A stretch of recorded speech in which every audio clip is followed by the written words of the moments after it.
বন্ধুরা, এটা হচ্ছে শ্রীমঙ্গলের বিটের এই চা বাগানের ঐতিহাসিক অর্থাৎ ঐতিহ্যবাহী একটা ছড়া। ছড়াটি রয়েছে বিটের চা বাগানে। এখানে দেখতে পাচ্ছেন অনেক চা গাছ রয়েছে। চা গাছে অনেক পাতা, কিন্তু নতুন পাতা নেই। এগুলো সব পুরাতন পাতা।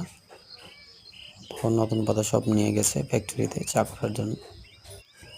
চা বাগানের ভিতর দিয়ে বিভিন্ন রাস্তা চলে গেছে। চা পাতা সংগ্রহের সুবিধার্থে রাস্তাগুলো করা হয়েছে। এই পাশে রয়েছে যে ছোট নালা, যেগুলোতে বর্ষার সময় পানি নিষ্কাশিত হয়। বিভিন্ন গাছে, চারা গাছে পানি দেওয়া হয় এখান থেকে। এখানে দেখেন কিছু চা গাছ ছাঁটাই করে রাখা হয়েছে। এগুলো আস্তে আস্তে বর্ষার সময় যখন বৃষ্টি হবে তখন এগুলোতে কচি পাতা, ডালপালা হবে। আর অন্যদিকে রয়েছে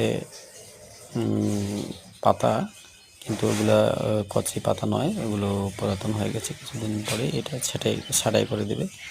আবার বৃষ্টি হলে নতুন পাতা গজিয়ে উঠবে।